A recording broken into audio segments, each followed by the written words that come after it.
the band for years. Pull that mic up to you. So, We're recording here. Live? Well, we can talk about pull it in. What band? What kind of band was it?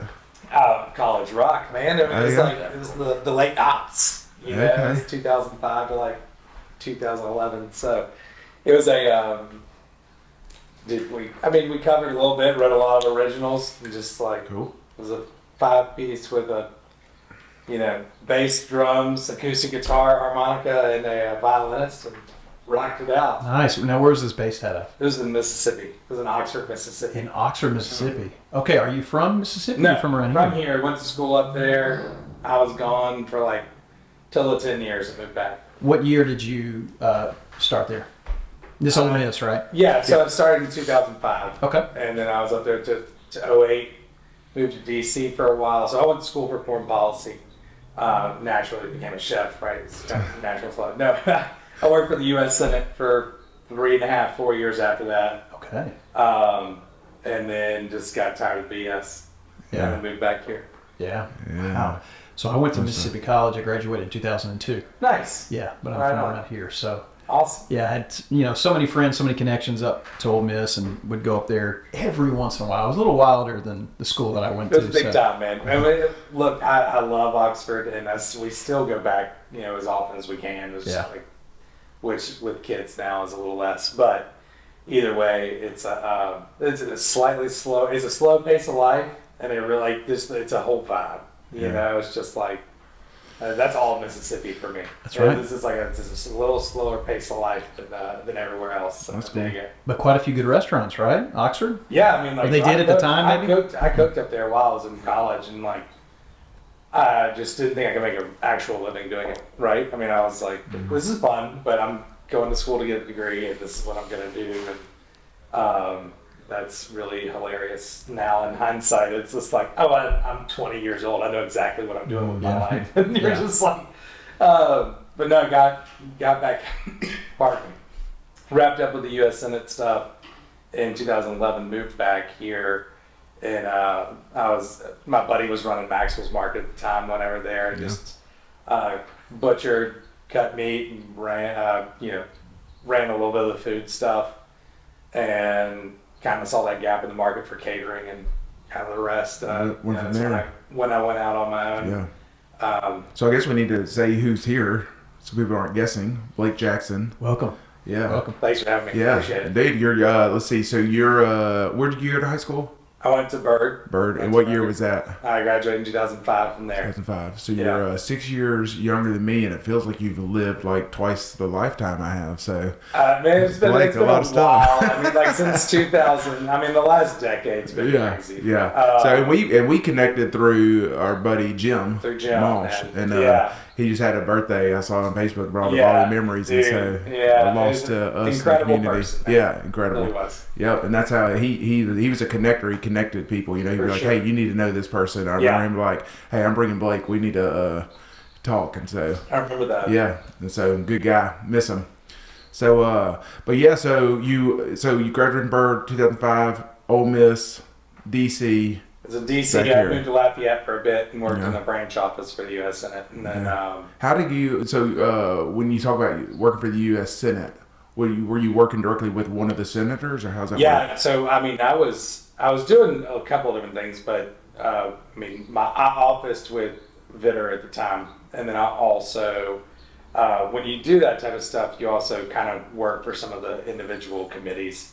So I mean, like I did some stuff that was specific to Foreign Affairs Committee and that type of thing. But a lot of my work down there was outreach, especially in Lafayette. So like I handled a lot of casework specific to State Department, Customs and Immigration Services, even down to like last second. Like when you call, if you have a passport issue and you hear people say like, oh, call your senator or call your congressman, like I was the guy that would like, get those expedited.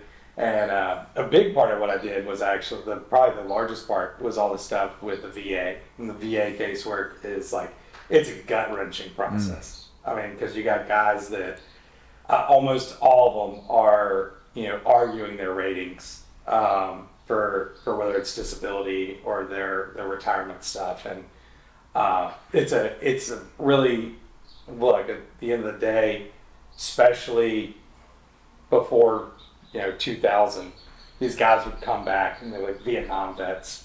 They were just ready to go home. Like, they didn't think of like, oh, I need to make sure on this exit physical that I talk about every single thing that's bothering me, anything that I hurt along the way, because a lot of that stuff was just, field treated real quick. Sure. No one put any other thought in it, because you had, 100,000 20-year-olds guys that didn't want to be there in the first place, and they're just like, let's just get out of here. I just want to go. And then health problems 20, 30 years later, and they're struggling, and it's just like they've got nowhere to turn because their paperwork said, well, you checked out and you were fine, and 72, you were great. So what changed? Yeah. And so it was a brutal process. I'm glad we were able to help some people with that. Yeah. That's a side. I think that's a side of like the political world people don't see, is that we did a lot of really good work to help people out in those types of situations. Yeah. It seems like when I think of in the government, everything just seems to move real slow. It's painful, man. Yeah. It is painful. Yeah. And that was my biggest frustration. Yeah. It's like I could see a solution. Yeah. And I could know exactly how it would be done. Yeah. And then it would be two sides. Either A, like whatever, department I was working with was like, well, that's not the process. Or B, if it was, sometimes it would be a political reason. It's like, I know the right answer, but politically, the person I work for doesn't agree with that, so we're not going to push the envelope on it. Yeah. And that was hard. I'm a problem solver. Like, if I see an issue, I want to tackle it. Yeah. Ask my wife; she loves it. Yeah. Not so much. All of her problems. I got this. I got it. Right. No. That's And so the best thing I learned, but from that, at least from the marriage aspect, you learn that it's just like when people have a problem, sometimes they just need to talk about it. Yeah. Well, you have to ask. Hey, do you want me to listen, or do you want my advice? Like, where are we going here? Console or consulted. Exactly. Is what, and like, you always read those things on Instagram. It's like, in the middle of an argument, stop and ask them if they want to be consulted. Who thinks of that in the heat of the moment? But it is true. Like, if you could find out and that's any person in a problem, they want to be consoled or they want to be consulted. Yeah. You can actually help them a lot more if you know what it is they're actually asking. Yeah. But I think naturally for us, especially type A personalities, it's like, well, let's fix it, let's solve this. Hey, thank you. I can be a hero. Thank you for calling on me. Right. Wait, instead of fixing it, how about I just totally back off, become incredibly passive, and just feel with you? Yes, feel. That doesn't. That's hard. It's really hard. I'm going to do nothing but feel. Oh, man. Yeah, exactly. So, I guess, man, my first. Well, first of all, when you pulled up today, you were in a Jeep, and I asked you about it, and you're like, "Hey, that was my high school Jeep." Yeah, man. And your truck's in the shop, so you pulled out the Jeep. Yeah. So, what year is that? It's a 99. Okay. And it's graduating high still school. running. So look, listen. I can appreciate Jeeps. I think that the Jeep culture is a little over the top, personally. Well, that's a and here's why: is because there's so much hype in the Jeeps, and so me and my wife go to Asheville, North Carolina last summer, and we were renting a vehicle, and I was like, well, I'm gonna get this brand new Jeep. I mean, this thing had like 500 miles on it. We had to drive from North Carolina to, Charlotte. 2.5 hour drive. I mean, this, fully loaded, top of the line, everything Jeep. And I'm like, this is going to be great. Well, one, it's not the most comfortable. I could barely fit in it. Okay, 6'5". They're pretty tight. Had to get the top off for you. And dude, the thing, I mean, I feel like I'm like in an airplane. It's so loud. We couldn't hear any music. And I'm like, this is a brand new Jeep. Like, why is it so rough and loud and everything? So I was a little disappointed. Well, for the record, disappointed. I'll let you know that this old school Jeep guy. Okay. It's like if you have power windows or actual locks on your Jeep. Yeah. Well, somebody told me, if somebody was like, hey, yeah, man, this is like a 25-year-old Jeep, I'd be like, okay, this is what I expect. Right. Like a brand new, fully loaded, and it's still really loud. So, anyways, I don't get it. I don't know. That's cool, though. I've got my old one. And I love it. Yeah. That's awesome. I've had to rip out all the upholstery because it's had it rained on with the top down Oh, too many yeah. times. Now it's like, it's just bare metal floorboards. I got the plugs out. Yeah. My kids love to look. They look down like, I can see the road. Yeah, I was like, Yeah, it's I have cool, man. It's fine. I have a 66 Impala. Nice. And my kids, I remember the first time them getting in it, and they're just like, all right. They're like playing with the ashtray. They're like flipping up and down, like, what is this? Like, that's the only entertainment in this car is that right there. That's right. It holds your mints. Yeah, exactly. So, but yeah, so my first, I guess, when you were on the Food Network, you were on a TV show. Yeah. And I think that was the first time that I had I had heard of Whisk or heard of what you Sure. were doing, but then I was like, and everybody was sharing, Blake's on this, like, oh, okay. So, tell me about that process. How do you... So that was kind of wild. So look, at my core, I'm a savory driven chef, but doing the catering, I just saw a need that I was like, hey, I'm spending a ton of money on desserts and cakes. Like, I'm just outsourcing this for clients, and I was like, I had some folks that were capable, that were already on staff that had passions for that, and I was like, all right, let's kind of look at how we can, utilize this space. I already had a kitchen with a storefront that I used for the catering, but we really didn't use the retail side of it much. So we just kind of like parlayed that into like, okay, maybe we should just look down this bakery road. And there really wasn't a whole lot of scratch baking going on in town at all, especially with French pastries. So like there was pretty much zero. So that's what we started doing, and then that was a constantly evolving process, which is my thing. I think some people, business-wise, they're just like, they get the plan, this is the roadmap, and I appreciate that, and I love the people that do that. Mm-hmm. And I'm like, I'm gonna get the doors open, and in 2 weeks I might be going in a totally different direction, and I'm just gonna figure it out. I'm just gonna like, once the wind hits the sails, we're gonna figure out our course, and so we started. I wanted to do a ton of French pastry. I wanted to do plated desserts, and it's like we had a core group audience that loved that, but it wasn't a sustainable audience, right? It wasn't big enough to support what we wanted to do. So we started to make those shifts. We started getting into more wholesale relationships. So, we started doing all the desserts for Wine Country back then. And then COVID, and that was a fun experience for everybody in business. That just kind of changed everything.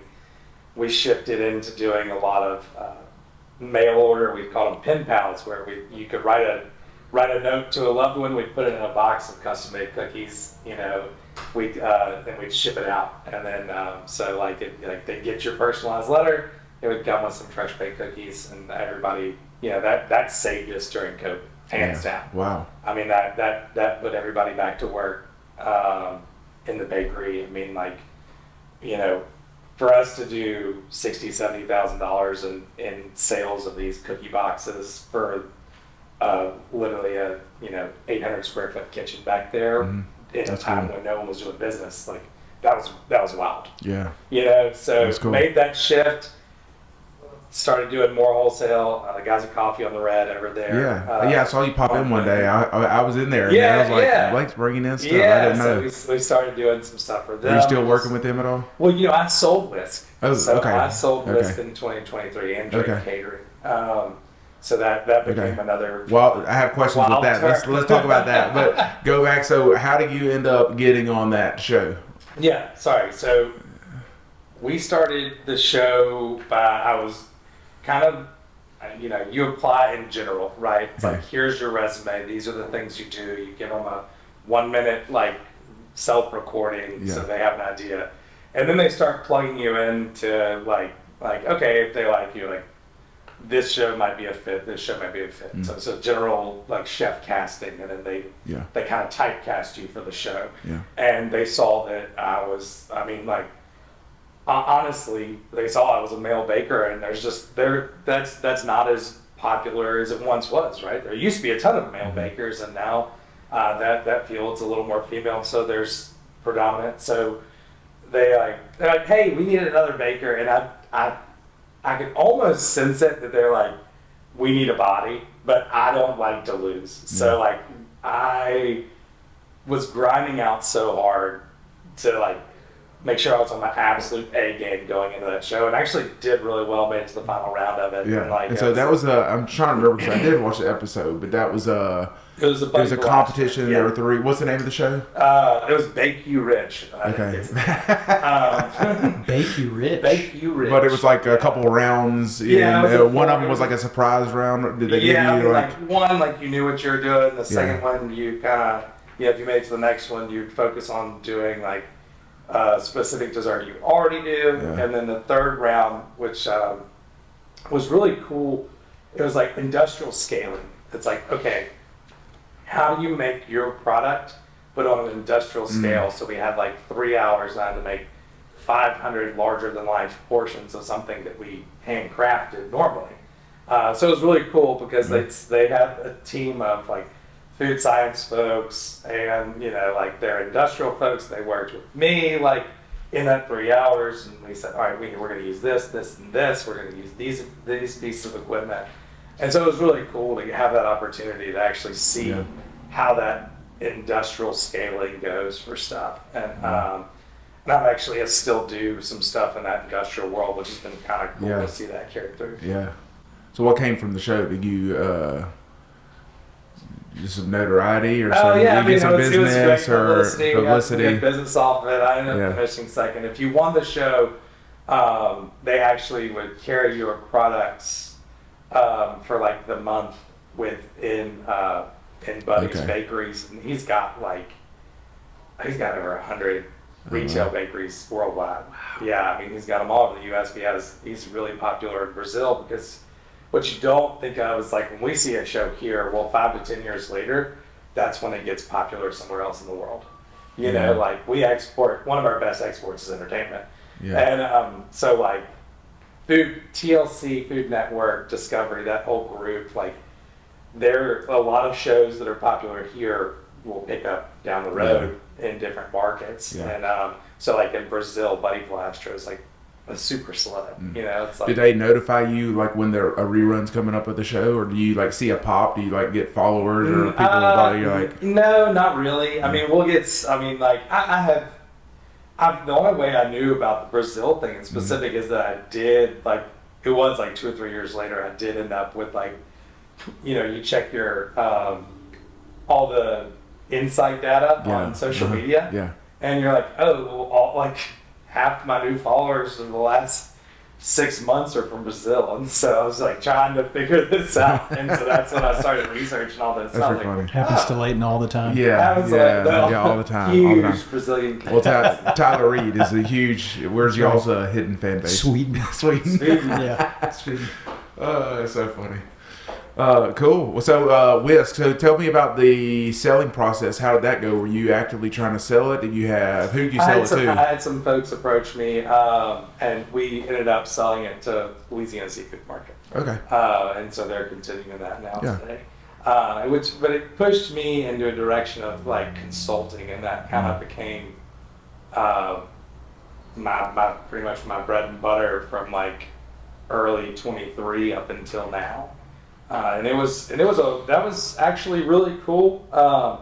As a creative, it's a unique process, because I mean, like, for better or worse, like in the creative process, it's part of you, and sometimes it's hard to, I mean, like, call it pride or whatever you want to call it, but sometimes it's hard to have someone else's name on your product, right? Mm-hmm. I mean, something you care about. Like, I'm a very passionate person with my arts, and so it's like it was a little difficult in some aspects of that. So, but that said, in the consulting side, it also got a deep dive into the business aspect, and seeing a lot of different business setups, whether that when I was coming in to help, like specifically with food and beverage management. Like I did that. That's the hardest. That's the hardest thing to manage. Right. Like I it mean, is. Some of these were really large operations, but they just, they had a lot of issues just because it was so big. If you don't have someone specifically that's business geared on the food and beverage side, it's hawking this stuff. And like, there's really, I mean, if you're a $10 million food and beverage operation, you need a controller. Yeah. This is the bottom line. You Yeah. need someone that's checking prices against everyone else, because at the end of the day, like, you could pay that person in a $10 million operation, you could pay that person $100,000, and if they're good at it, they'll save you $300,000. Yeah. You know, I Yeah. mean, Yeah. because you're talking about spending $2.5–3 million on groceries, and if you actually take the time to shop that out, Yeah. you can save yourself a lot of loss and a lot of money. Yeah. We talk. We reference the E Myth, the book E Myth, is it? And that's really, you know, the principle. I see it a lot in the service industry and in the food and beverage, is that, you know, the myth is that because you're a good technician is going to make you a good business owner, right? And that is like absolutely not true. Absolutely not. And there's a lot of people that are like, they just enjoy it, or that's their art. Mhm. And then the business side of it just could never, and it's great food, right? And it's like, hey, they do a great product. Right. It's like, well, where did they go? Like, how are they losing money? You know? Yeah, passion's only so much in this game. I mean, we're a notoriously small margin, you know, business. Yeah, You know, the very, food and very beverage, thin. It is razor thin, and you Yeah. have to just love it, Yeah, and, you know, to really pursue it. yeah, So you do have to have that passion on the front end, but at the same time, I think that we're also noted as the most failed business industry. And I think that comes a lot from, there's just a lot of passionate people that jump into this business. Yeah. The bar is not always, the barrier of entry is not always super high.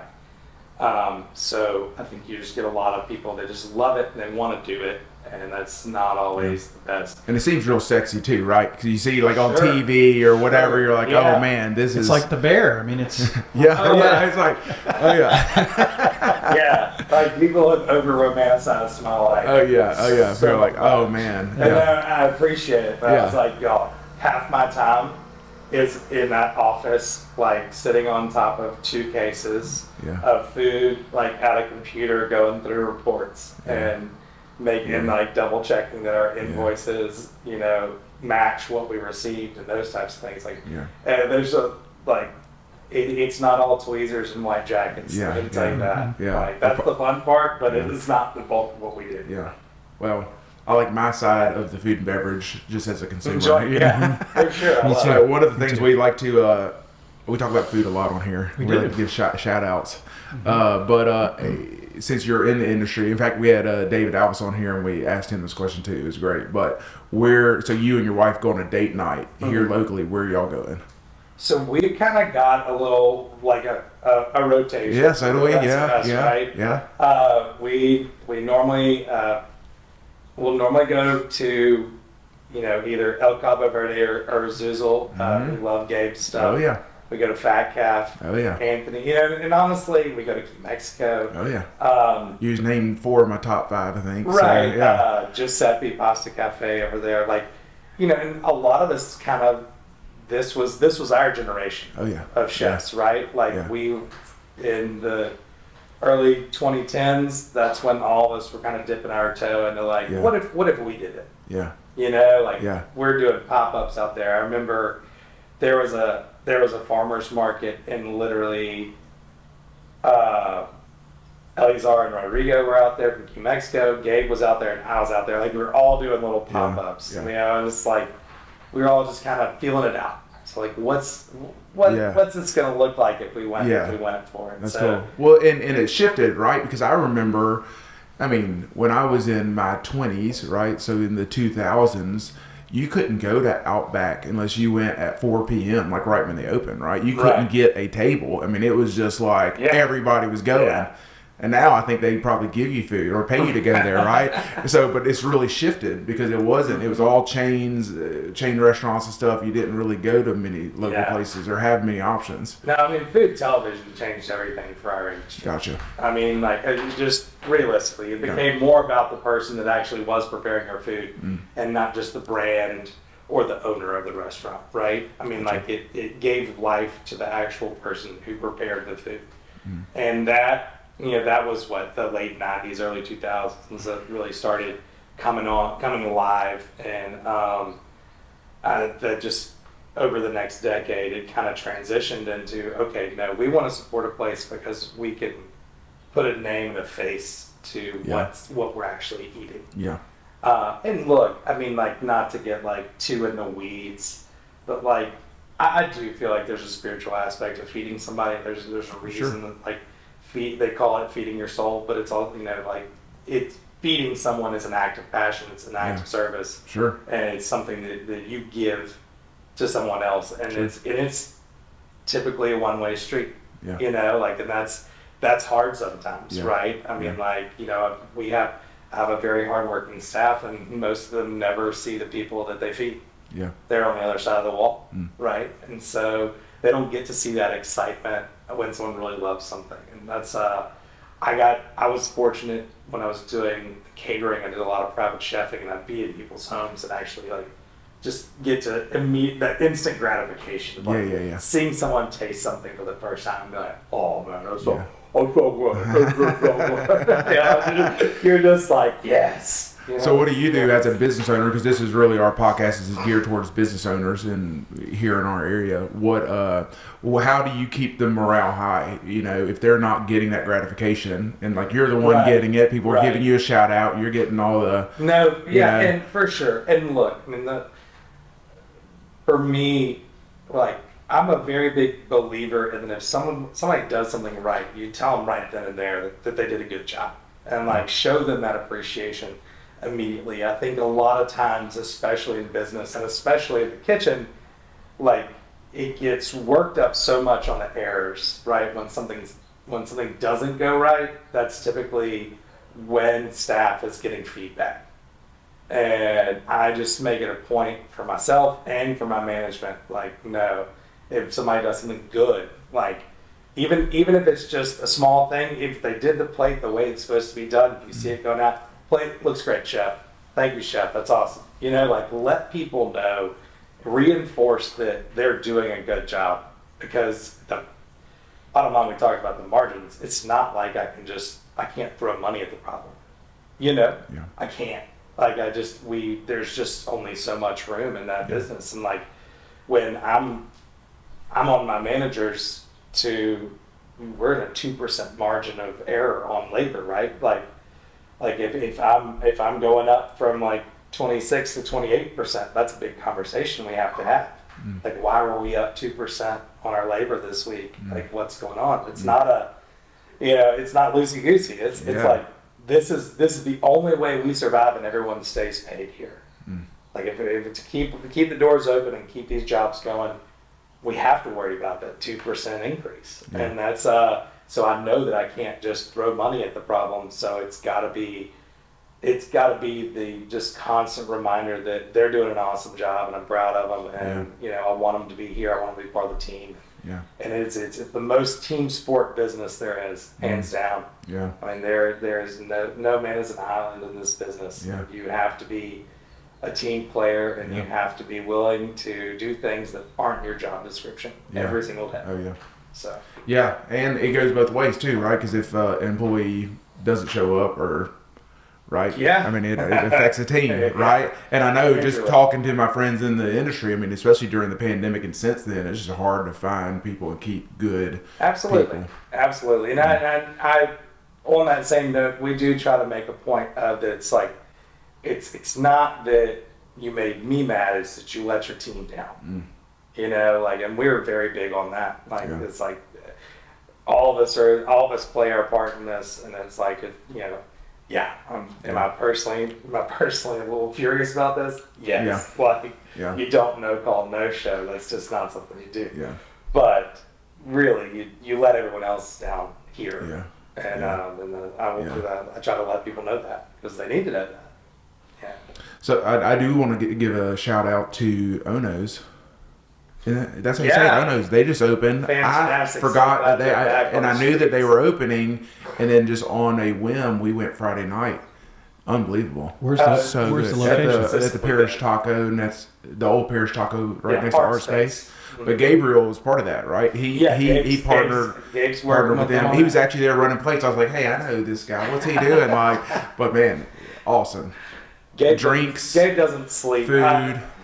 I so like good. to think that I nap a little, but I'm pretty Yeah. sure Gabe doesn't actually sleep. Yeah, but everything we got, I he's a mean, beast. there were 4 of us. Every entree was great. We were just eating off each other's plate, trying it all out. But that's It's so that good. soul. I mean, that's that so straight good. passion. Like, Yeah, this is the food yeah, that we love. Where that menu is not overthought. Yeah. It's to the point. It's Yeah. like these are the things we do best. yeah, And yeah, we're going to put them out there. We're not adding frills. We're not adding some extra things to fill up the menu. It's Yeah. like this is what we do well, and we're going to serve. yeah. Yeah, it's like when I talk about like Key Mexico, for instance, you know, I try to explain them, like they just put that there's so much into like one taco, right? And then when they do a special, it's like you can't even explain the amount of flavors they're putting in there, right? And that's how I kind of felt when I went to Ono's. I was like, it's just like, it's kind of has that same vibe. So Elazar is probably one of my favorite chefs in town from people that I like look up to. He's so thoughtful on that stuff. Yeah. You know. Well, you even mentioned it's an art, right? You almost have to view it that way, and it does come through, right? Because it is, you know, a lot of us, we always talk about how we're in an industry that's commoditized, right? Mm-hmm. Is that like, I mean, they can go and get really cheap food at a fast food place, and what are we? You know, they're coming and spending 10 times the amount here. And what for, you know? Yeah. And we have to create that value. But you look at all the places we're talking about, authenticity is what it comes down to. Well, and good people too, right? They're good people, it's just But like when I look at their food, it's them. Yeah. They're not trying to be something else. Yeah. They're not trying to emulate a successful model. And look, I mean, like, as a business owner, it's hard sometimes to not fall into that trap, right? Yeah. Like, golly, they're doing this and it's so successful. I want to do it. Yeah. You know, like I see this in another market and it crushes, and I've fallen into that trap before. And so I have to remind myself, especially with the restaurants now, like, you know, like these, and I made that point to my partners with this. I was like, I'm going to 100% do this my way. And I'm going to run it my way. The food's going to reflect me. The vibe's going to reflect me at both spaces. And look, the area's either going to love it or hate it. But this is, you know, for me, like, I'm all in on this thing. And if this isn't the one, then I mean, you know, I don't know what holds food and beverage for me. It might just be something I love, and I just do that. You know.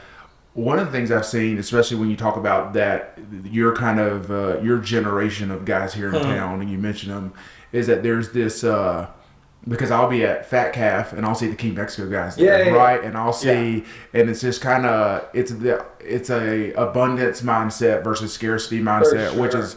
It's difficult, right? When you're a business owner, it's hard to be at a place where you're real excited for your competitor, right? Yeah. And but I see that come through, you know. We're definitely at the look. I can't speak for other markets, but we do have something special in our particular market as far as chefs go. We have a lot of respect for one another, and I think that, I mean, like, quite bluntly, if you come in to our fold and you are instantly like, I can do better than all these guys, those people typically don't last. Yeah. You know? Why do you think that is? I think it's something that's sensed. I think that, like, people, like you noticed, we have a great sense of respect for one another. Yeah. We enjoy each other's company and we enjoy each other's food and we support one another. And if that's not your game, I think that the public recognizes that, and I think it's like, and they might not it see may it. not be the nail that They can't pinpoint it, but there's just a vibe about it and the energy. It's an energy, and like, so if you are not on board to be a part of what we're trying to build, then I mean, like, I think people kind of notice. Yeah, that's awesome. Yeah, there's definitely been a few restaurants entered into the market that I've gone in and I felt like, okay, so they're checking a lot of these boxes. A lot of this is good, but there's just something that's off. Yeah. You know, there's just something that's not quite landing, and I don't exactly, because I'm not in the restaurant world, right? But I don't exactly even know how to pinpoint it, other than it. At the end of when the bill is dropped, it just feels like a separation between value. Yeah. It seems like the what's on the ticket and then the value received just don't, for whatever reason, don't equal. And then when you talk about the restaurants that you gave the shout outs to, I'm happy to pay it every single time because I just feel like the value's perfect. we had a great night. We had good conversation. We had, the Yeah. authenticity that you talked about. The food was great. Absolutely. And so I don't know how you would articulate like why that value just feels off when maybe to the blind eye, this restaurant looks exactly like the other or similar to the other. Right. What do you think about that? Like, what do you think's happening? I think it's culture. Yeah. I mean, I think, look, this is, we talk about a team, but like, I know I talked about the bear earlier. Look, like these French kitchens are very top-down organizations, right? I mean, but as opposed to a big corporate top-down organization where the boss has his office on the 3rd floor and the middle managers are on the 2nd,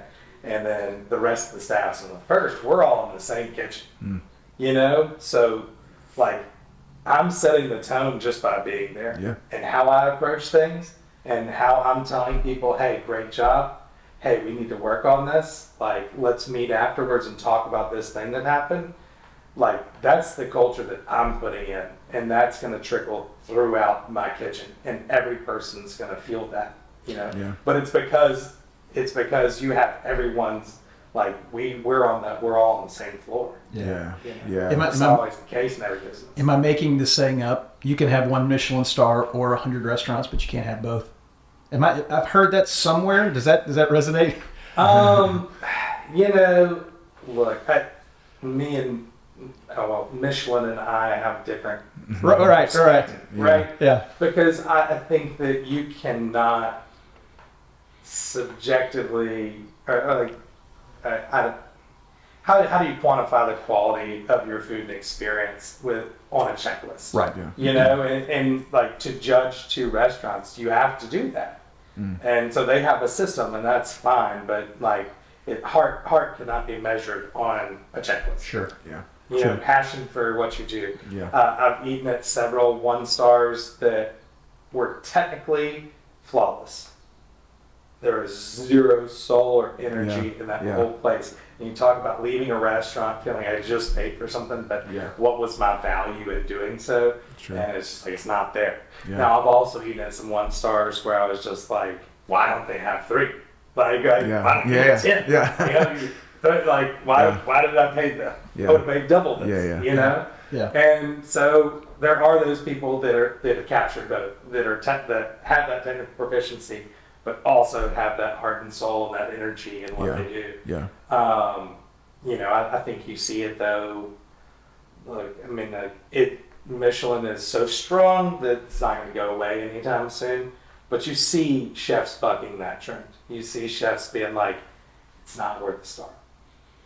It's not worth the pressure that I'm putting on people. It's not worth the stress that I'm personally enduring to keep that star when I've proved to myself that I can do it.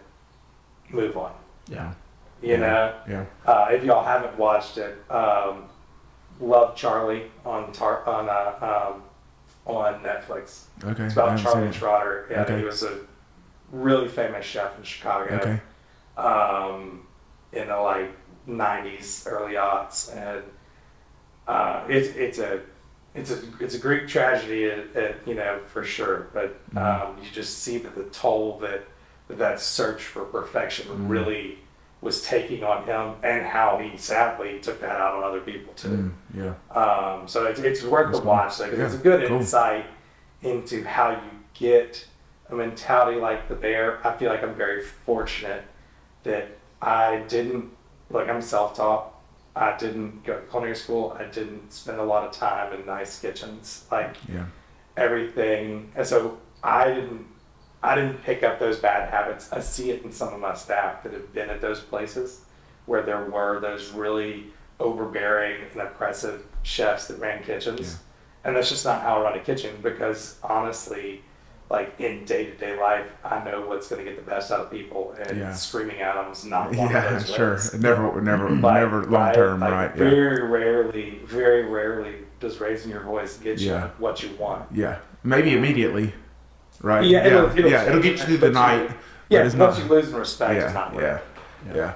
That the bear stresses me out even thinking about that, dude. I watch that show. I'm like, it's too stressful. I just want to enjoy some food here. That's right. But it's funny you were talking about that. Just kind of everybody playing their part in this kind of the vibe. Friday night we went, and our server. You call them servers, waiters? What do you call them? Servers. His name was Matt, and he was just a very nice guy. And we were having a good rapport, talking crap about the Cowboys and Saints playing the next day or Sunday because I'm a Cowboys fan. He was a Saints fan, and yeah. And so we'll move on. Next season we'll get him. So anyways, but I was talking to him. I was like, "Hey, are you from the area? You new here?" He's like, "No, I've been with Ono. I've been with this team since the food truck." He's like, "I was in the food truck prepping." And and that's crazy because they went through a food truck. They had a business that had to open and close. They went through the pandemic, and he's like, "No, I've been with them the whole time." That's awesome. Isn't that cool? And so it just meant more, and that's always the thing too, right? Because man, there's so many things that have to go right for a restaurant. Yeah. Because then you talk about the servers, right? Because they can have a bad day and show up, and it doesn't matter how good you're doing in the kitchen, and then you know what I'm saying. And so it's a team. It's a team. Everybody's got to be on the same page. Yeah. How does that work? Because you have do you call it the front of the house staff and the. How do you keep them? I mean, are y'all like meeting there and like, are you just giving like motivational speeches before the doors open? Like, how do you get them all? How do you feel that? Fortunately, I'm in a position where I spend half my time on the floor. I mean, like I write recipes, I do training, but on the whole, I know that I look at other businesses. I've been the guy that like fell very victim to if you're busy working in your business, you can't work on your business. And so how we structured these two restaurants was very much so that like my number one goal was always going to be the vision for the restaurants. Like that is always my top priority. And then I'm a decision maker that will always make decisions in the best interest of the business. And as I tell staff, 95% of the time that would be in their interest too, but there's that 5% of the time sometimes it's going to adversely affect someone, and that's just my job. My job is to make the decisions in the best interest of the business always and every time. Yeah. So that said, like with the front of house and back house, I spend just as much time with front of house too.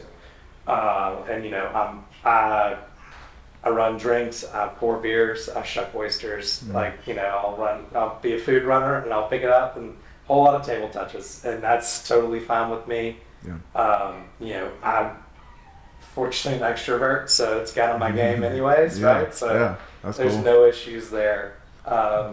But I think that in general, like, that there's always that tension between both sides of the wall. Between back of house and front of house, and that's just everyone's gonna think it's the other person's problem or fault, and that's something that we deal with daily. No matter how much I tell them to like suck it up and get over it. We're all here to serve the same goal, and that's to put good food out and good service. Yeah. So I feel like we might be missing a step here. You sold. Sold the bakery and the catering company. Okay, so now, where are you now? Yeah, let's talk about the new place. We got to talk about the new restaurant. So I consulted through that time. I was with, I did some stuff for Eastridge Country Club, still out there once a week helping those guys. I helped Scott Sample open the Sample Farms Chop Shop over on Azalea Drive, which is like a farm-to-table butcher shop, which is really cool. If y'all haven't gotten over there, check it out. Where's that? What was it? Sample Farms, so it's the Chop Shop. On Azalea Drive. Okay. Super cool. One of my good buddies, Jacob Mauser, is their chef over there. I put him in over there. He's crushing it, just coming up with really creative ways to use the sustainable, locally raised beef and produce to come up with this awesome stuff. Yeah. Super fun. Yeah. I did the development work for Drip Hot Chicken, which was a blast. And then one of my biggest ones was with Pepper Exchange. So they're an international pepper mash importer to the U.S. Who was telling us about that? We've already talked about them on the podcast. Somebody was telling me about that. I don't think so. Did Bo bring that up? Somebody was telling me about that. That's crazy. Maybe talk about that a little bit more. Yeah. So Pepper Exchange is these guys started literally. He's an engineer, and he developed this bladder system to help ship fermenting mash for Tabasco, because fermenting mash it's fresh pepper ground with salt, produces carbon dioxide, and so when they had to go out to much further away markets such as Egypt and China and India to get their Tabasco peppers grown, and it had a 3 to 4 week shipping time on the sea in a hot box. Like, they were having a lot of issues where the product was exploding more or less. So he developed this, it's called a flexi tank. Does that. They actually let him keep the IP. They said, just don't sell hot sauce directly against us, but it's, you developed the bag, it's yours. Other companies ask him to ship for them. He becomes a shipping logistics person. Other people started asking him to get pepper for him, so he became an open market purchaser, realized the open market was too volatile, especially if you're not high volume. So then he started just selling the seed and making the relationship with farmers, and now he's a fully vertically integrated company, and they do 60, 70 million pounds of pepper mash a year in a variety of 40 different peppers. It's phenomenal. And so, it's the base of every hot sauce, but spicy is really trending right now, so it's in everything. It's in drinks. It's in every bit of food. You go to the grocery store, they make a base item. They also make a jalapeno, version of it, right? Sure. I'm actually going to Idaho to work with a really huge dressing manufacturer next week that's working on some spice infused products. So that's cool. Still once a month I'll go travel with them, and I've gotten to travel and work with some huge companies, and whether it's big chain restaurants or manufacturers. So it's a good way. I actually used some of the mash products to make my own hot sauces at the restaurant. So when y'all get over there, we're coming. We're coming. We meet in the middle. I live in Benton. He lives in Grand Cane, so that's right in the middle, right there. Right. So you passed me going up. Southern Loop. Oh yeah. What do you think about Brothers Pizza? Is it Brothers Pizza? What's the pizza you No, get at the... man, listen. So, living in Grand Cane, right? We got a gas station that's got Hunt Brothers Pizza. Hunt Brothers Pizza, That's it. That's the question. Not brother. Come on, man. Show some respect to the Hunt Brothers. Some respect. In college, we had a gas station with Hunt Brothers Pizza. Yeah. But there's not much in Grand Cane. No. But back to the restaurant on Southern Loop, right? Let's talk about it. So you just opened. Which consulting? I just opened. Mae and Company is the first side that we opened. So, it was a very large restaurant, and it had two party rooms, for private rental, and then a main dining. This was formerly Frank's Louisiana Kitchen. Okay. And so I was consulting. Is it that big? I don't remember it being that large. It's pretty big. Really large. Okay. Yeah, I mean, I think the total seat count when they were full bore with everything was in the 140 to 145 range, and that's a big restaurant, especially by today's standards. Gotcha. That said, there was two entrances into those side rooms. There was one that was a public entrance, and both these side rooms had their own independent entry and exit to the front and back parking lots. But from the restaurant, there was a customer-facing entrance and then a service-based entrance. So I was like, look, as long as we have the service-based entrance, dead ends right into the kitchen pass. So we should close down the public, the customer-facing entry into the side rooms, and we just turned it into its own restaurant. So we just closed it in, built a cool oyster bar in there, and it's tiny. I mean, it's packed. I mean, but I've got 15 seats at the bar, another 40 on the floor. Yeah. And it's just got so much energy. Yeah. Well, you kind of want that, right? Because I was thinking, I've been to restaurants before where just there is no energy because it's so big. And they might have, 75 people in there eating, but it feels empty. Well, right. And it's also a matter of how you're look, people overlook the job of hostesses. They're just just put a high schooler in there. All they do is give them menus. No. Yeah. How you seat people when they come in and how that flows is so important to how the energy builds in a restaurant. So when I have someone come in the door, that their experience is excitement and energetic and everyone's happy to be here. As opposed to you come in the door and you're like, there's 10 people over there, there's 10 people on the other side of the restaurant, there's 2 in the middle, and it just doesn't, there's just no energy that way. So that's interesting. I never thought that. I mean, I feel the energy, but I didn't know there's actually a science behind it. There is, for sure. And look, I think we saw that in COVID. People miss that. Like, I think I like the restaurants. I mean, I know it's not everyone's jam, but like, I don't mind someone like having to brush up against my back to go to the bathroom. Yeah. You know, like, Sure. I got no problem with that. Like, it's just, it's part of the experience of just like communing together. Like, cavemen used to all eat together, right? Yeah. They might go to separate caves, but like they all come together around that fire and roast that woolly mammoth leg together. What was that place in Dallas? I think you went to it, or you were telling me about it. Man, now my mind went blank. But the guy goes and picks out. He goes to the market that day and picks it out, and it's a communal dinner thing. God, you were telling me about it. Well, there's two different ones that I'm thinking of, and one I haven't made it to. One's called, is it Petra and the Beast? Petra and the Beast. That's what I was thinking of. It's just this wild experience. You've been, or you haven't? No, I haven't been. Okay, yet. that's when you told me about that one. But so it's like they have a sitting at like 7 and one at 9. Right. And it's everybody is served at the same time, but you don't know what you're going to get because he goes and creates it that day. Right.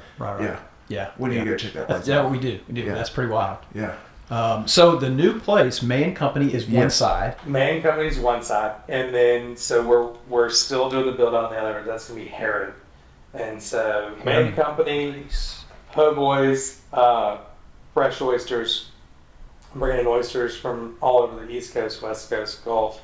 We kind of just look. These are all like just some southern foods, just with little elevations, right? I mean, it's still my style at the end of the day. I mean, it's still got to be my thing. Yeah. And then we're also known, we do a full half fried chicken. So if y'all are coming, you got to try the half fried bird. Oh, wow. So we do the full half bird. We marinate them, vacuum seal them, sous vide, let them chill overnight, then dredge the entire half bird through flour, buttermilk, seasoned with flour, and then fry it. So it comes out, it looks like a football. It's amazing. That's awesome. Sounds good.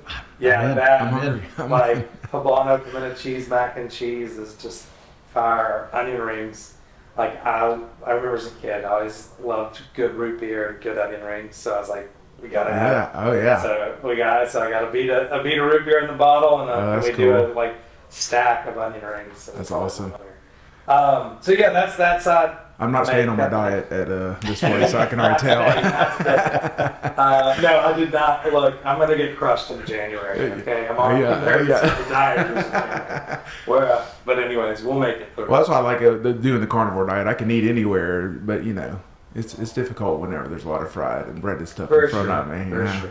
But, we do have a great grilled fish sandwich. Oh, really? It's a hot fish sandwich. Oh, nice. We use fresh Gulf redfish. Seared on a flat toss, and I do it with a chili aioli, little Napa cabbage slaw, toss some green goddess on a brioche bun. Okay, that's a I'll have that too. Yeah, I'll have that too. Send both. But yeah, so Heron's going to be more of our fine dining side. Okay. So it'll be more of a seafood house. This will be elevated for sure. I mean, like our plating is going to reflect that. Our quality of fish is going to be ridiculous. I mean, I'm really, my goal is to put together pretty much the best seafood program and the best hospitality program in the city. Cool. And what's your time frame on herons? So I'm probably, I want to say, I'm just going to say sometime in November. Yeah. It'll be before the holidays, so cool. We know that much. With restaurant build outs, you never put a date on it. You're just asking for that down. Of course. So oysters, I'm always impressed by the guys that shuck oysters. Yeah, that's a art, right? I mean, that's a skill. Yeah, that's hard to find. It is a hard to find one. We are very lucky. Our main guy, T-Night, has been. He was there with the previous restaurant for 7 years, and it's still. He's still with us, rock and rolling. He's there 5 to 6 days of the week, and the man can shuck some oysters. He's nuts. Yeah, I remember getting together. Down a couple dozen in like 2 or 3 minutes, and I'm really, I'm on like number 6 or 7. Yeah. And he's like 2 dozen in. Yeah, I remember one time a group of buddies were like, "Hey, let's watch football and get a sack of oysters and cook them different ways." And I'm like, "Dude, we spent 3 hours just opening these things. Like, this is miserable." Right? Yeah, I mean, we're old school up there. We don't use like some people have all these devices now. Oh, do they? No, we just got an oyster knife and a in a wet rag. You just put it in your hand. There you go. Start digging. I mean, Cool I got a couple stabs here. Oh, and yeah. there, and it happens. Oh yeah, that's awesome. Very Well, cool. we do have to go check it out. Oh man, I'm so excited because living on the south side of Shreveport, quite a bit on the south side. Yeah, quite Quite a bit. That Southern Loop exit is kind of our first on ramp Right. into Shreveport, so Cool. I'm very excited. Nice. We spent some time at Frank's, and I enjoyed going to Frank's Louisiana Kitchen. Yeah. That was great, and then Cabo's great. So having another choice over there, I'm very excited about. Oh yeah. Well, I appreciate it, man. I think that the timing's right for out there right now. I think everyone was kind of holding off on doing a fine dining out there with the growth that they had in Providence alone. Oh yeah. I mean, that neighborhood's doubled in size in 5 years. It's insane. Mm-hmm. But you know, with the growth they've had there alone, coupled with everywhere else around it, the timing's right for having an option out there for folks that to have a date night, because a lot for years it's been places to every day. Yeah. Places is an everyday place to go eat, and just like Mae and Co. I mean, like we've joined a lot of people's rotations really quick. We've built regulars already, which is awesome. I mean, you kind of know, like, you know. Is it lunch and dinner for both of these? No, spots? just Mae and Co's lunch and dinner. Okay. So lunch and dinner Tuesday through Sunday. Heron is going to be dinner only Tuesday through Saturday. So it is. It's a little. You know, it takes a lot of energy to do those nicer concepts, and I'm super excited. My team's excited. I mean, like, you know, a lot of these guys have not been in that world before. I mean, I have a lot of people with incredible extensive experience in quick service and fast casual. They haven't made this jump before, and like when I'm creating dishes and showing them, this is what we're going to do. This is the process. This is the plating, and like just to get to see that excitement they have. Like, I'm going to get to make this. You know, I think they're really excited that they are not just making a commodity now. They're making their own art with me. Yeah, that's cool. And I think that really, I can see it. Like, it's really resonated with some, like, especially some of my stronger folks who are just like, hell yeah. Let's do. Well, let me ask you this, try not to be politically correct, because I'm really curious. Being a Bossier guy living in Benton, anytime we get a new restaurant, it's a Tex-Mex place. Yeah. Like, and I always tell people, and I always say, I'm like, you know, we're in Shreveport every date night. And it's a 30-minute drive. To go to your place is going to be like 45 minutes. Very frustrating. Why? Because, I mean, it's, you know, I just don't understand why Bossier can't get that same type of... Sure. You know, I'll say this. Like, so during COVID, probably the biggest client group I had was in Benton, off Kingston Road. Yeah. I mean, like, every Friday and Saturday, like, or most Fridays and Saturdays for a good year. Yeah. I was up there doing a private chefing thing. Well, in that new little development right there, the commercial stuff, I'm like, why can't I just go sit on the patio and have a drink right there somewhere, you know? I get it. Yeah. And I think it's, you know, I don't really know why it hadn't gotten there yet. Yeah. I mean, I'll say this too. I mean, we're a notoriously risky business, which means a bank's not going to give me a dime. Yes. You know, just bottom line. Sure. There's no bank that's going to be like, we'll back you. Like, we'll tell you what. No. Yeah. Like, you know, you raise that $500,000 and then we'll leverage that against that $500,000. Yeah. Then we'll give you some money. Yeah. And look, it is what it is. I understand it's business. But that said, like, I don't think for a new construction, for me to go into a new construction up there, knowing what my build out's going to be, and it's a little bit of a gamble. Yeah. I mean, you got, I mean, just like with my space, I mean, we're talking, I'm the first person in about almost 20 years of the existence of Providence that's really going to swing for like fine dining. Yeah. You know, Yeah. so I mean, like, that's a step up. Gotcha. And it took 20 years of really proving the market out there for me to be somewhat of a renegade by some people's standards, and I'm even trying it. Yeah. I think it's more of a renegade in the fact that I'm doing 2 restaurants in one kitchen. Yeah. It's more so. That's interesting. Yeah, I've heard Phil Barber he told me before, he said, I'm a really good second tenant. He's like, he's like, you know, in other words, he's like, I'm not going to pay your price, you know, build out your building. Like, I mean, like, look, I can't blame him. I mean, like, you know, I understand from the developer standpoint where it is, but there is nothing cheap about building out a restaurant. I mean, like, I know what it cost me, and my stuff was based on an existing structure. And the kitchen had structure. So, like, I was just really picking up the pieces and moving small things and building out small things, you know, and then a whole lot of aesthetics. But structurally, if I had to change that thing, I mean, like, for the square footage, you're talking like $700,000 or $800,000 in build out to start from the ground up, and that's before I've had to buy plates and I had to get chairs and tables. We're talking just to build a kitchen structure, you know. Yeah, it's just nuts. So, well, anyways, I would like to see someone come to Bossier. So, North Bossier would be nice. One day. One day. Me, my Kingston contingency up there is. Yeah. They lean heavy on. And you know they're moving dirt already on that new neighborhood, almost very similar to Providence. What's that one called? I can't remember. I should know the name of it. I should know the name of it, but the concept looks very similar to what's out there. Aesthetically, it'll be high end. And trust me, like, it's not like we're not keeping an eye on what's going on. Like, we're all interested, but again, I think, as you said, we'd rather be second to that. Unless the deal was just too good. I like it. Well. Makes a lot of sense. Yeah. I'm so excited. Yes. To have, it's going to be awesome. To have a new option in the rotation. Oh, yeah. Nice. Oh, yeah. I'm glad to be offered it. And I appreciate your time. You know, I was like, he just opened this place, and I'm asking him to take out some time. It's been good. I got a great team over there. Yeah, cool. They're rocking it. Awesome. So, any last words? You know, you threw out some good options. Anything other than the chicken we should try? Oysters, chicken, the pimento cheese. Yeah, great. I got one that's the Akiyushi beef debris. So Akiyushi is the cousin of Wagyu. Okay. We season it, sear it, deglaze with red wine, and then smother it in Avita amber and let it cook down in its own juices.